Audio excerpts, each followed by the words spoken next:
Chascanade, en février, l'amélier est le premier arbre des fleuris par nous annoncer la venue de la prime. Il y a toujours agu d'amélier en Provence et aquí à Valençol que le terrain et le climat lui conviennent bien. Pas même, dans les années de 1950, on commence à déraber les améliers pour des raisons de rentabilité. Veille que la demande d'amel fait commenter, tournons planter les améliers. Quand stavi piccioner, tous les midis à table, parliant d'accord, que les amènes, il manquait toujours cucaré, il manquait encore de l'ail, qu'il faisait trop frais, la fleur avait déjà là, et il fallait que tout le temps de parler d'accord, que se rendra en eu, et puis en cueille, est possible de planter des arbres qui sont adaptés à tous les problèmes. Vaki Parquet avait planté quels arbres. Oh, on avait 16 000 d'arbres, 80 hectares. À cette période, quand la floue, avec toutes les nuits, avec un peu que s'il fait moins de 12 ou 13 degrés, la floue est gelée. Là, il y a la petite amande, mais juste, voilà, on voit la petite amande. Voilà, là, on voit la petite amande qui a été pollinisée. C'est un arbre qui demande un peu de main-d'œuvre par la taille, par ramassage. Et il faut que le prix c'est 2-13 euros de masque l'Espagne ou la Californie. Depuis quelques années, se mettre en place un plan pour tourner la culture de la mel. Est prévu de planter 200 hectares de chascanade 5 ans de temps en Provence. L'idée est d'arriver à une production de 13 à 4 000 tonnes. Faut savoir que nous faisons venir des pays forestiers 36 000 tonnes de chascanade. Un des objectifs, c'était de mettre une appellation d'origine à terme. C'est-à-dire qu'il faut quand même un peu de production. Et dès qu'on a cette production donc, qui viendra des 200 hectares par an que l'on a planté, on pourra rapidement mettre en place une appellation d'origine Provence. Ça, c'est l'idée principale.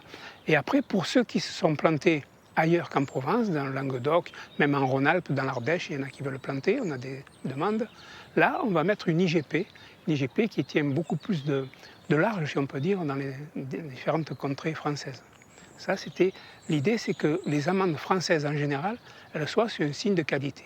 Voilà. Sabien que la qualité dépend de terraire, de la variété des amels, mais c'est du temps bien de ce qui s'y boute en terre. Les arbres ont toujours reçu une culture comme des engrais organiques.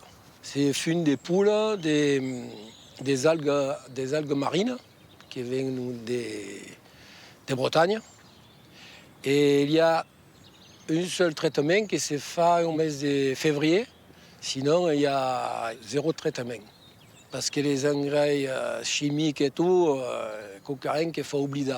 Entre les années de 1953 et 1955, on dérabat les améliers à Valençol par planter des lavandes. Et puis, avec le souci du bon manger et de la diététique, les gens se soumettent à faire une grosse consommation d'amels qui servent pour les produits cosmétiques. Et moi, avec Olivier Bossan de l'Occitane, qui est un ami, m'a dit plante-moi un peu parce qu'il trouvé une nouvelle molécule dans l'amande de Valençol qui m'intéresse pour ça. Et dans le monde entier, la ligne amande de l'Occitane se vend et que l'amande vient de Valençol. Et une amande n'a rien à voir avec l'amande qui s'est faite dans les années 1900.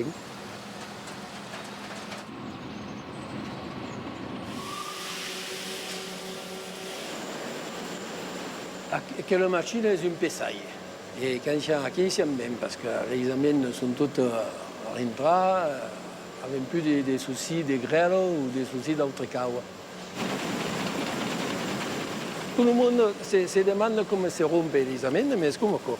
L'amène tombe ici dedans, et ici il n'y a qu'une qui boulega. La partie métallique est conique, fait quoi, et les amènes se rompent comme quoi. 1 euro de thym pèse 1 tonne, 1000 kg de coque. Après, par 1000 kg de coque, il y a à peu près 250 à 270 kg d'amande. Alors, il a une crible. Le premier lève les gommes et le deuxième sépare les amènes, les grosses, les pitchounes, et après, il ne reste plus qu'à les mettre au frigo. Question, l'amène n'est un peu moins, mais on s'est tenu à peu près à 35 000 kilos.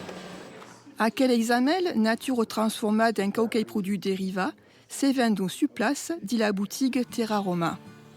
Autre André ben conosciuto dei Afuga e dei Lipe, es l'entreprise douce a oraison lo país monte si fa la festa de la mel.